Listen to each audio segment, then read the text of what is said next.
आप सबको जय मसीह की।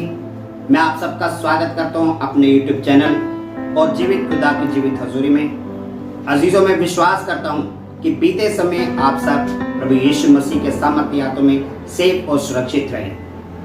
अजीजों, हम उसी अध्याय को आज फिर से हम एक बार मनन करेंगे और देखेंगे कि परमेश्वर जो है हमसे क्या बात करता है। पिछली वीडियो में जो हमने पढ़ा नीति वचन और उसका तीसरा अध्याय, उसमें परमेश्वर ने क्या बोला कि उसके ज्ञान को, उसकी शिक्षा को अगर तुम मानोगे और अपने हृदय और उसके चित्त पर लिखा रहेगा तो क्या होगा कि तू एक लंबी आयु जिएगा और तेरा जीवन सदा कुशल रहेगा और तू हर रोग से और हर परेशानी से, बीमारी से मुक्त रहेगा। यहाँ तक कि तेरी हड्डियां भी हष्ट पुष्ट और हरी भरी रहेंगी। अजीजों, आज हम उसी अध्याय से हम आगे पढ़ेंगे और देखेंगे कि परमेश्वर जो है वो हमें क्या बात करता है। तो आइए हम पढ़ें नीति वचन और उसका तीसरा अध्याय और उसकी 13 आयत से लेकर उसकी 22 आयत तक। यहाँ लिखा है कि क्या ही धन्य है वह मनुष्य जो बुद्धि पाए और वह मनुष्य जो समझ प्राप्त करे, क्योंकि बुद्धि की प्राप्ति चांदी की प्राप्ति से बड़ी है और उसका लाभ चोखे सोने से बड़ा है। वह मूंगे से भी अधिक अनमोल है और जितनी वस्तुओं की तू लालसा करता है उनमें से कोई भी उसके तुल्य ना ठहरेगी। और उसके बाएं हाथ में धन और दाएं हाथ में दीर्घ आयु है और उसका मार्ग आनंददायक है और उसके सब मार्ग कुशल के हैं। जो बुद्धि को ग्रहण कर लेते हैं उनके लिए वह जीवन का वृक्ष बनाती है और जो उसको पकड़े रहते हैं वह धन्य है। यहोवा ने पृथ्वी की नींव बुद्धि ही से डाली और स्वर्ग को समझ ही के द्वारा स्थिर किया। उसी के ज्ञान के द्वारा गहरे सागर फूट निकले और आकाश मंडल से ओस टपकती है। हे मेरे पुत्र, ये बातें तेरी दृष्टि की ओर ओट ना रहने पाए। खरी बुद्धि और विवेक की रक्षा कर, तब इनसे तुझे जीवन मिलेगा और ये तेरे गले की हार बनी रहेगी। हालेलुया। अजीजों, यहाँ परमेश्वर का वचन जो है वो किसकी ओर बात करता है? परमेश्वर ने पिछली बार बताया था कि अगर हम उसकी शिक्षा को, उसके ज्ञान को अपने मन और हृदय के ऊपर लिख लेंगे तो क्या है, हम दीर्घायु प्राप्त करेंगे और हमारा जीवन अति आनंद में रहेगा और हम हर रोग से, हर बीमारी से दूर रह करके हम दीर्घ आयु जिएंगे। अजीजों, इसी अध्याय में परमेश्वर अपने ज्ञान के साथ साथ बुद्धि की भी बात करता है। वो कहता है कि अगर हम बुद्धि हमारे पास है तो हम उस बुद्धि के द्वारा उन ज्ञानों को प्राप्त कर सकते हैं जो परमेश्वर ने हमें दिया है और उसी ज्ञान के द्वारा जो है हम क्या कर सकते हैं, हम उन तमाम कार्यों को प्राप्त कर सकते हैं जो हमें परमेश्वर में करने हैं। जैसा कि परमेश्वर के वचन में लिखा है, कहता है कि क्या ही धन्य है वह मनुष्य जो बुद्धि पाए और वह मनुष्य जो समझ प्राप्त करे, क्योंकि बुद्धि की प्राप्ति चांदी की प्राप्ति से कहीं ज्यादा बड़ी है। हालेलुया। परमेश्वर का वचन कहता है अजीजों कि जो हमारे को बुद्धि अगर है, अगर हम ज्ञान रखते हैं, अगर हम उसकी शिक्षा को प्राप्त करते हैं तो हम क्या करते हैं, उस बुद्धि को प्राप्त करते हैं। और अगर हम बुद्धि प्राप्त करते हैं तो अजीजों ये बुद्धि हमारे लिए उस चांदी से कहीं ज्यादा बढ़कर है। वो कहता है कि चांदी तो है पर हमारे पास जो बुद्धि है, जो परमेश्वर ने हमें दी है, ये उस चांदी से कहीं ज्यादा मूल्यवान है। और कहता है कि इसका लाभ जो है वो चोखे सोने से भी कहीं ज्यादा उत्तम है। वह मूंगे से अधिक अनमोल है और जितनी वस्तुओं का तू लालसा करता है उनमें से कोई भी इसके तुल्य ना ठहरेगी। हालेलुया। अजीजों, परमेश्वर का वचन क्या कहता है? जो बुद्धि हम इस वचन के द्वारा मिलती है, जो परमेश्वर हमें देता है, कहता है कि वो ना तो चांदी और ना चोखे सोने और ना अनमोल मोती, जो कहा गया है, क्या कौन सा मोती है वो? मूंगा। कहता है कि उस मूंगे के मोती से भी ज्यादा कीमती है बुद्धि, क्योंकि संसार की हर वस्तु क्या है, एक नाशवान वस्तु है जिनका अस्तित्व जो है कभी ना कभी खत्म होने वाला है, क्योंकि ये सब जो है ये संसारिक वस्तुएं हैं। अजीजों, जब सुलेमान था तो उसने यहोवा से कहा कि हे यहोवा, मुझे अपनी बुद्धि दे ताकि मैं तेरे राज्य की खोज कर सकूं और तेरे वचनों को अपने हृदय और मनों में लिख सकूं और साथ ही साथ अपने राज्य के लोगों का न्याय कर सकूं। और यहोवा ने उसे क्या कहा? उसने उसे बुद्धि तो दी और साथ ही साथ उसने उसको वो तमाम आशीषें भी दी जो सुलेमान जिसका अधिकारी था।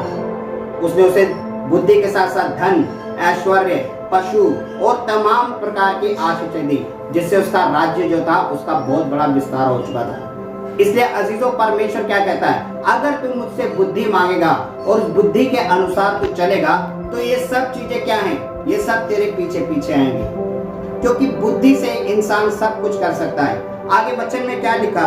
उसने कहा कि उनमें से कोई भी उसके तुल्य न ठहरेगी।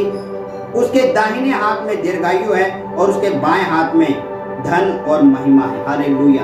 परमेश्वर क्या कहता है? उसके दाहिने हाथ में क्या है? दीर्घायु है। अगर हम बुद्धि से परमेश्वर के पीछे चले, बुद्धि से उसके मार्ग पर चले, तो क्या कहता है कि मैं तुझे वो दीर्घायु भी दूंगा और तुझे धन और महिमा भी दूंगा। परमेश्वर हमें ये सब देने पर है। पर अगर हम परमेश्वर के साथ बुद्धि के साथ चले, बुद्धि के साथ अगर हम उसके मार्ग की खोज करें, उसके राज्य की खोज करें, तो परमेश्वर कहता है कि मैं ये सब चीजें तुझे दे दूंगा। वो कहता है कि पहले तू मेरे राज्य की खोज कर, मेरी खोज कर, तो ये वस्तुएं भी तुझे मिल जाएंगी, क्योंकि यहोवा जानता है कि हमारी आवश्यकताएं क्या है। आगे परमेश्वर का वचन क्या कहता है?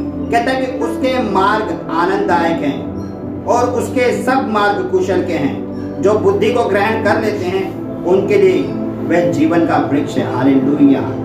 जो उसके मार्ग पर चलता है वो आनंद में जीवन व्यतीत करता है, क्योंकि उसका मार्ग जो है आनंद का मार्ग है। और जो बुद्धि को ग्रहण कर लेता है उसके लिए वह जीवन का वृक्ष है। परमेश्वर का वचन जो है बुद्धि का वृक्ष है और वो बुद्धि उसको अनंत जीवन प्रदान करती है। क्योंकि सुलेमान भी जो था वो बहुत ही बड़ी आयु के साथ जिया। अजीजों, उसके वचन में क्या लिखा? कहता जो उसको अंत तक पकड़े रहेगा वह मनुष्य धन है। जो बुद्धि के साथ चलता है, परमेश्वर के साथ वफादारी के साथ चलता है, परमेश्वर उसे धन भी देता है, महिमा भी देता है और दीर्घायु भी देता है। इसलिए परमेश्वर कहता, यहोवा ने कहा कि यहोवा ने पृथ्वी की नींव बुद्धि से डाली और स्वर्ग को समझ के द्वारा स्थिर किया और उसी के ज्ञान के द्वारा गहरे सागर में नदियां फूट निकली और आकाश मंडल से ओस टपकने लगी। हालेलुया। परमेश्वर क्या कहता है कि उसने उस ज्ञान के द्वारा क्या किया है? पृथ्वी की नींव डाली है और स्वर्ग को जो है उसने अपनी समझ के द्वारा क्या किया? स्थिर किया। उसे ज्ञान था कि समुद्र बनाना है, समुद्र में तरह तरह के जीव जंतु बनाने, और उसको ज्ञान था कि मुझे अपनी बुद्धि के द्वारा ही क्या है? एक पृथ्वी बनाने, पृथ्वी पर पेड़ बनाने, पशु पक्षी और मनुष्य बनाने। सो अजीजों, अगर हमारे पास बुद्धि नहीं होगी तो हम कोई काम भी जो है वो नहीं कर सकते।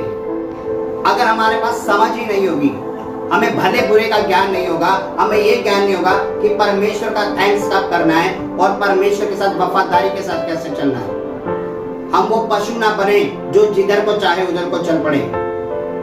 क्योंकि पशुओं को बुद्धि नहीं होती, वो समझ नहीं रखते, वो वरन जैसा चलते हैं वैसे ही चलते हैं।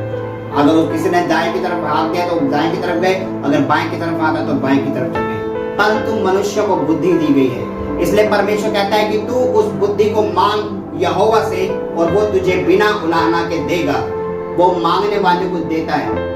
उसने सुलेमान को दी तो वो हमें क्यों नहीं देगा? पर बशर्ते कि हम मांगे और पूर्ण विश्वास के साथ मांगे। और आगे वचन कहता है कि हे मेरे पुत्र, ये बातें तेरी दृष्टि की ओट न होने पाए, वरन खरी बुद्धि को विवेक से इसकी रक्षा कर। ये बातें जो है, जो यहोवा आज हमें बताता कहता, ये हमारी आंखों से ओझल ना होने पाए, वरन हम बुद्धि की रक्षा किससे करें? अपने विवेक से, अपनी समझ के द्वारा हम क्या करें? इसकी रक्षा करें।